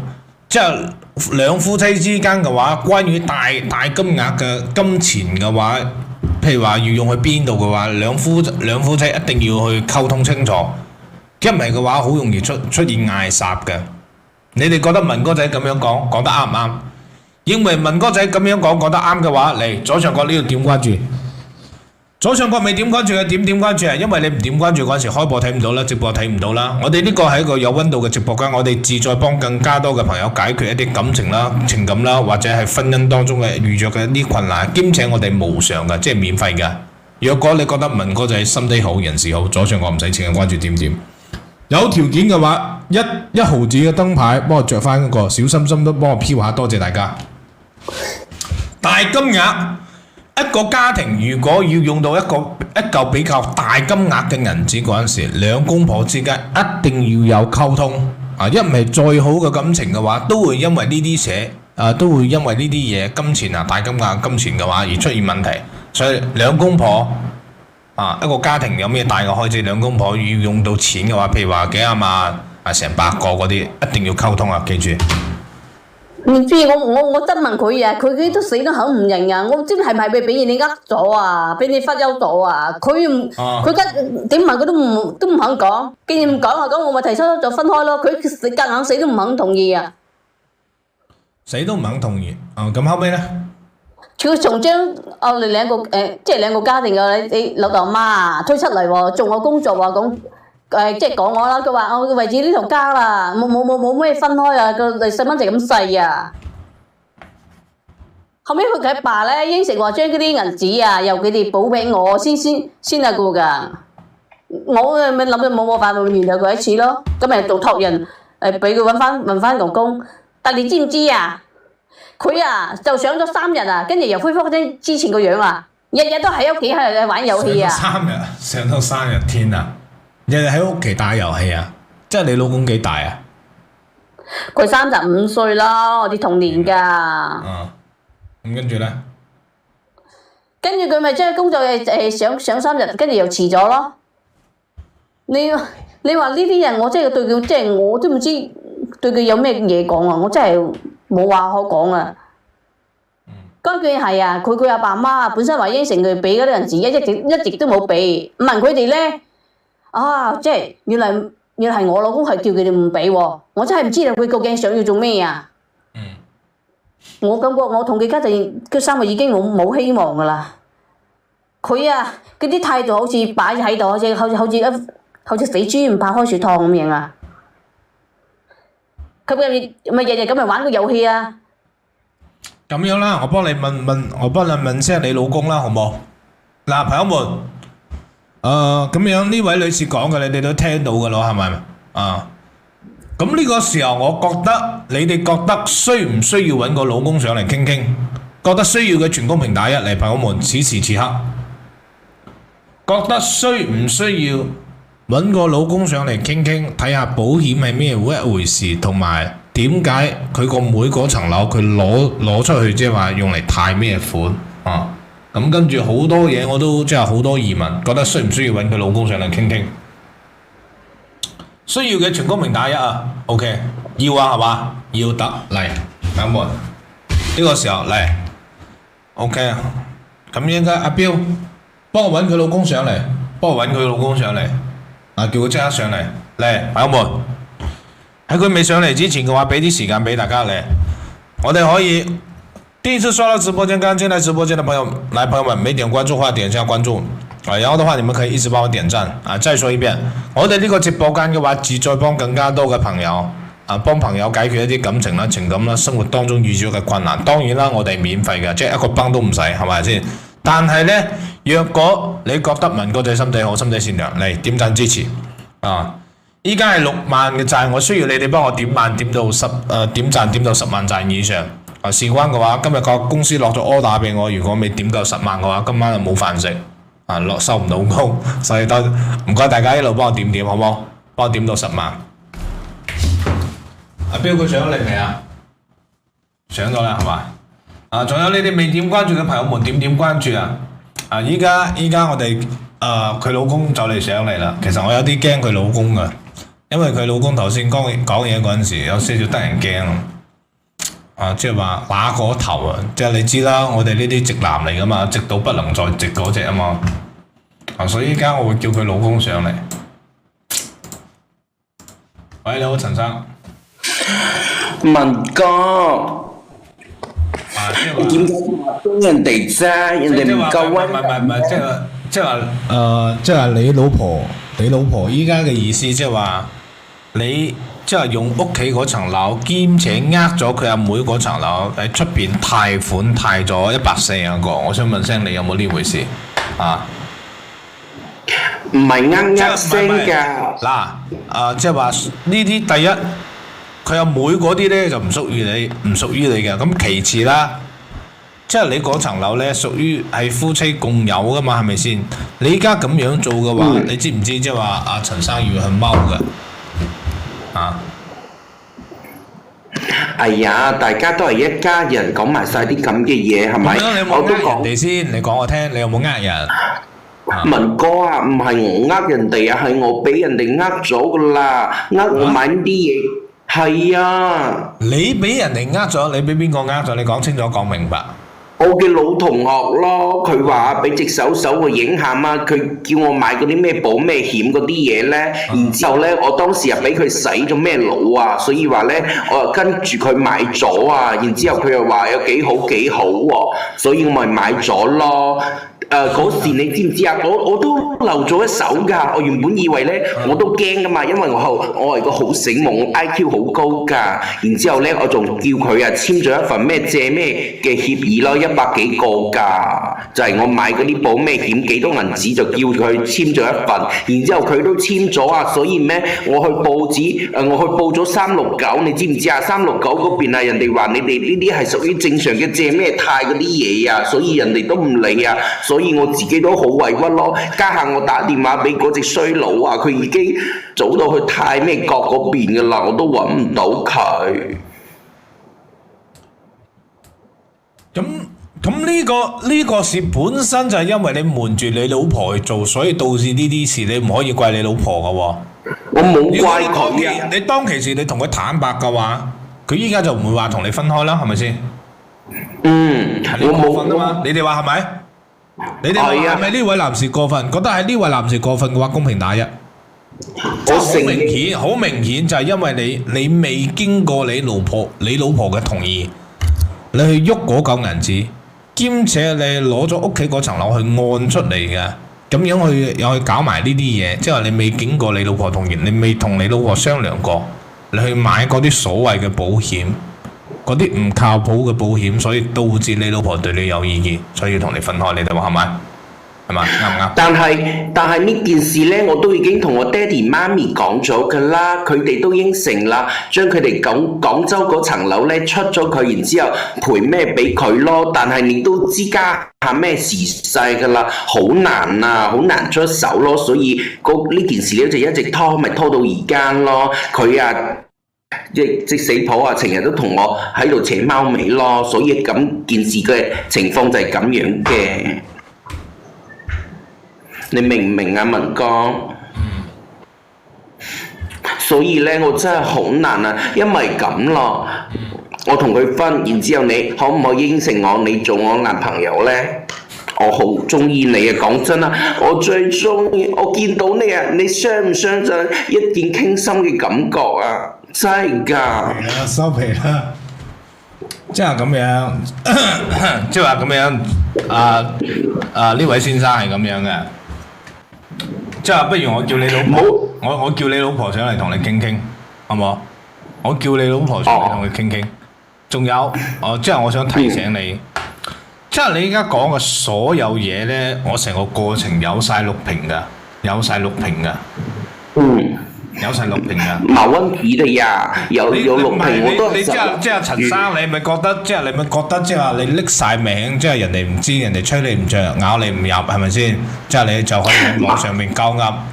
即係我知道你有些少特殊嘅癖好，我都知道你即係好大膽，但係我唔該你，即係我係一個比較傳統嘅人。即係我直到不能再直，即係你呢挺真係唔啱。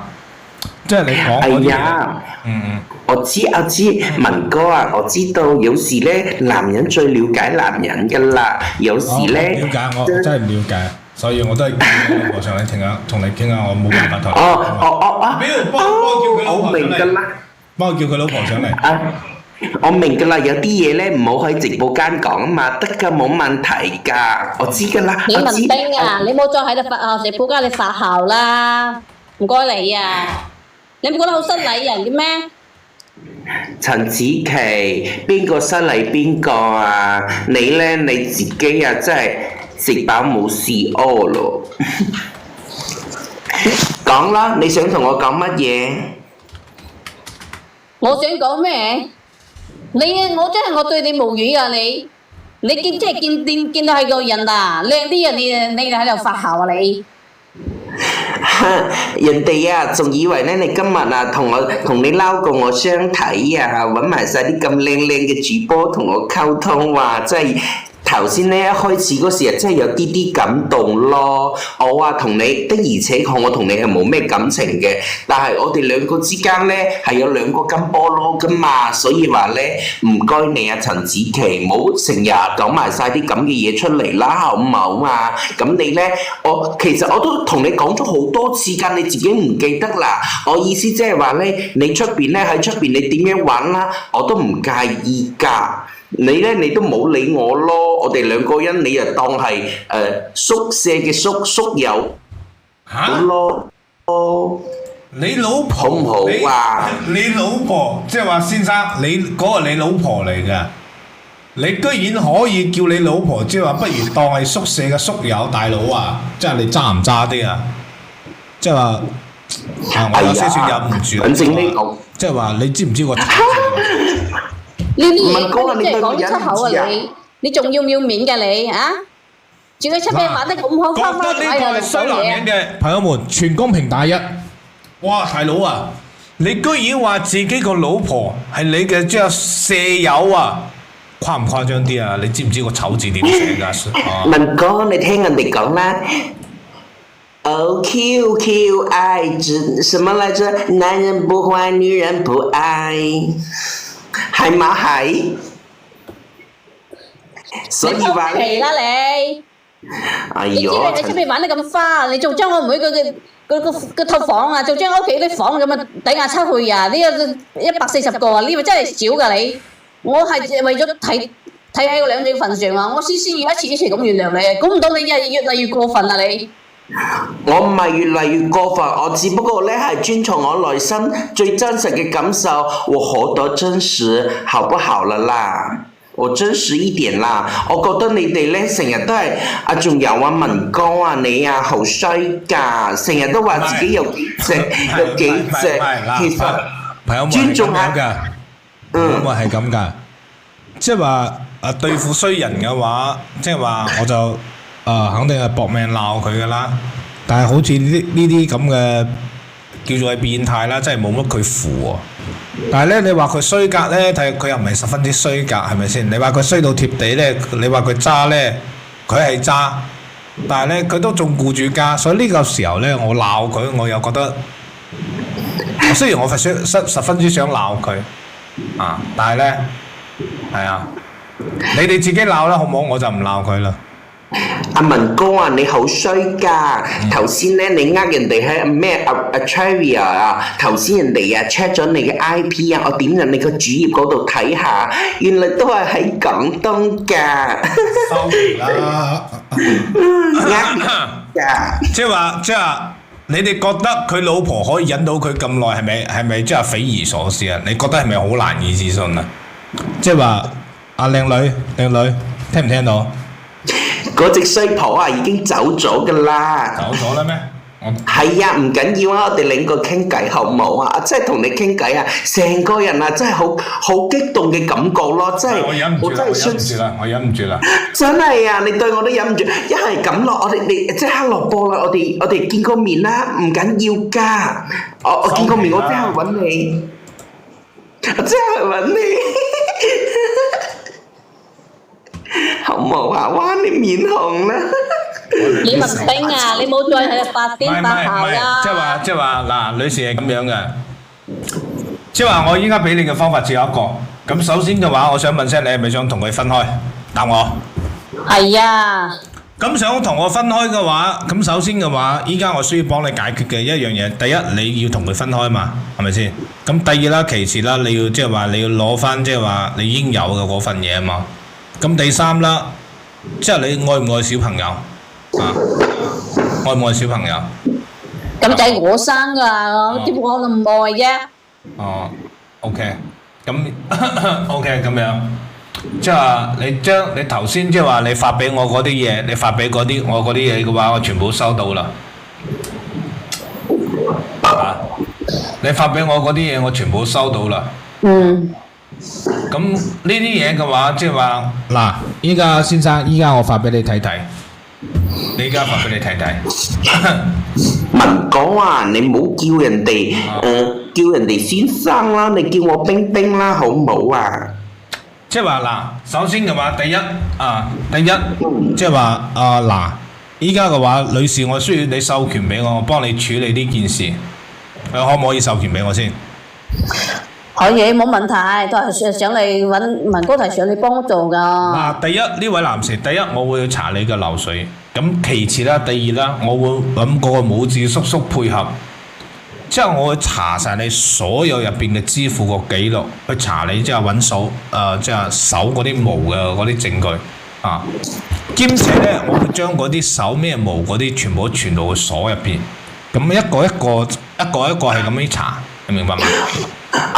阿文哥啊，你唔使 check 㗎，我知你而家咧，你想 check 清楚咧，你喺上人哋啊，乾乾淨淨咁同你喺埋一齊啊嘛，所以話你唔使咁費心機嘅，我同你老實交代啦，好唔好啊？嗱，你講，我哋聽聽。不過咧，陳子琪。我同你交代清楚之後呢，我哋兩個肯定要做到掟波嘅地步㗎啦，所以話呢，我點樣你同你無關好唔好？我文哥呢，而家係處理緊我哋兩個之間嘅關係，我同你掟咗波之後呢，先至好同我嘅文哥喺埋一齊㗎。你講清楚你嗰啲銀紙究竟去咗邊度嘅先？你朋友們左上角未點關注嘅點關注啊！未點關注點關注，因為開播睇唔到，直播睇唔到。左上角沒有點關注的話，點下關注。有條件的話，1毛錢的話，亮個燈牌，謝謝大家。嚟，文哥啊，你嗰啲銀紙去咗邊度？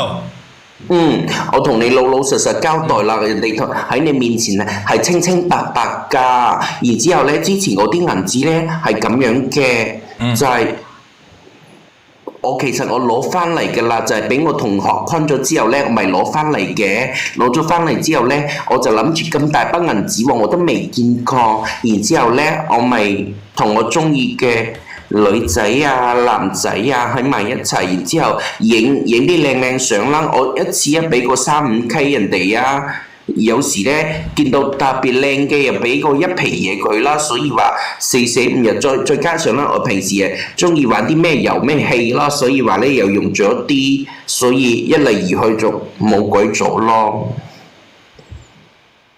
再加上咧個月都要俾咩息人哋噶嘛，係咪？所以話咧，我而家我手頭啊得翻個8個㗎咋。咁所以而家嘅話，嗱，第一，你即係話你首先你要解決即係話貸款嗰140個，即係話140個貸款嗰啲，首先咧第一咧佢每嗰層樓咧唔係你㗎，咁其次啦，即係話你屋企嗰層樓咧都屬於你即係同你老婆之間嘅共有。呢兩個嘅話，如果去到個官嗰度嘅話，睇怕冇5碌都有10碌，你自己諗。咁其次，即係之前嘅話，之前唔係仲有40個咩？40個你幾時俾翻嚟？我可以俾㗎，不過咧，我要同我爹哋媽咪商量下，叫佢咧臨咧將廣州嗰層樓咧快啲出咗佢，然之後咧我哋就係我同佢要搞清搞楚㗎嘛。其實我都你知唔知啊？我之前咧我真係俾一個黑皮體育生呃鬼咗啦，原本我都有嘅。俾佢呃咗好多啊！你知唔知啊？咁得明白。咁女士聽唔聽到？聽唔聽到？聽唔聽到？聽到啦，聽到啦。即係話依家嘅情況就係咁樣。嗱，你哋兩個聽住啊。首先嘅話，你嗰層樓嘅話，你嗰層樓嗰啲銀紙你要嘔翻出嚟，兼且你嗰個即係你攞咗人哋個妹嗰層樓嘅話，你去貸咩款你都要嘔翻出嚟，兼且你仲要俾翻40個。同唔同意咁樣嘅處理方式？先生，女士，同唔同意？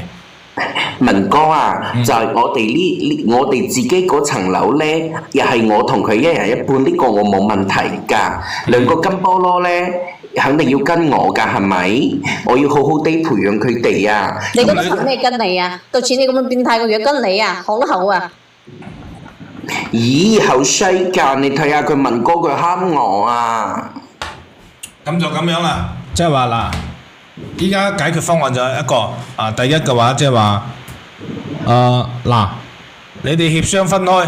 咁如果你哋私底下可以協商分開嘅話，咁就至好啦。如果實在協商唔到嘅話，咁唯有去到個官嗰度咁該點打就點打。但係呢，先生，我可以提醒你嘅就係，你擅自將你哋夫妻共有嘅嗰層樓攞去按，兼且你即係話。你喺當時即係當事人唔知嘅情況之下，即係佢個妹唔知嘅情況底下呢，即係攞佢層樓去按呢，呢啲屬於係經濟化咩經濟化咩罪？你明我意思㗎嗬？即係呢兩個打落嚟嘅話，就夠你即係入去入邊踎幾碌嘢㗎啦。唔使唔使係嘛？唔使咁，你使唔使試下？你需唔需要試一試？唔試，我而家咧係你聽我講完啦。我而家咧我揾到我人生至愛，我覺得同你真係好有 feel 啊，知唔知啊？收皮，你唔好悶。我哋一齊喺公屏入邊打3輪嘅正能量，刷屏，我頂唔住呢個麻甩佬啦。哎呀！嗱，女士，咁樣，我收咗呢個衰人咪先。收咗呢個阿彪，收咗呢個麻甩佬嘅咪先。嗱，女士聽唔聽到？聽到。聽到啊，係啊，基佬啊，即係話頭先嘅話，聽唔聽到我嘅意思？我明。你明嘅意思嗬？係。一陣間嘅話，你將嗰啲嘢全部嗰啲資料全部俾晒我，咁跟住俾我嘅團隊嗰邊嘅人。我團隊嗰邊嘅人會負責，即係幫你去揾佢去協商噶啦。明嘅，咁即係好多謝你啊，文哥。咁依家事實上依家至緊要嘅，第一我幫你攞翻嚿銀紙啦，係咪先？咁第二啦，即係你即係話，如果有埋頭先你俾我嗰啲，加埋我今日嗰啲錄屏音頻仲有錄音嗰啲足夠你同佢分開。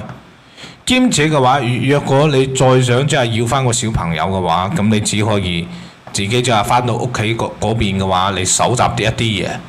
至於係邊啲嘢嘅話，一陣間嘅話，我叫我後台發俾你，好冇？好嘅，真係唔該晒你，你阿文哥。你自己即係話你自己以後如果你再結婚嘅話，你自己即係大眼睇人啊，好冇？明㗎啦，多謝你啊，阿文哥。咁即係我都祝你即係話若果真係同佢分開，我祝你以後嘅人生會越嚟越咁即係好，即係揾到個正常嘅中意你嘅先生，好冇？多謝，唔該晒你啊。其他我就幫你唔到啦。但係咧，你依家你咁樣，你即係一陣間收咗線，你即刻去我後台嗰邊揾我嘅助理。好嘅，唔該晒你啊，文哥同埋直播間嗰啲朋友仔。好。咁係先啦，咁，拜拜。你朋友們咪點關注嘅點關注啊？其實唔係㗎，其實我頭先一路喺度笑，我喺度苦笑啊，你知道嘛？文哥，嗰隻衰婆咧終於走咗噶啦，你放心啦，我同佢一定會扯清楚噶，嗰啲銀紙啊，嗰啲乜嘢我都俾翻佢，好唔好啊？你啦，唔理佢咁多啦，人哋就係而家就中意你，想黐住你啊！快啲老老實實講噶啦，我頭先睇咗你 video 啊，我見到有粉絲話咧你係佛山嘅。喺邊一個地方啊？我喺禪城啊！收皮啦，係咁先啦。冇咯，咁啊，因為咁咯，我哋即刻落播。我而家咧，我請你食飯，好唔好啊？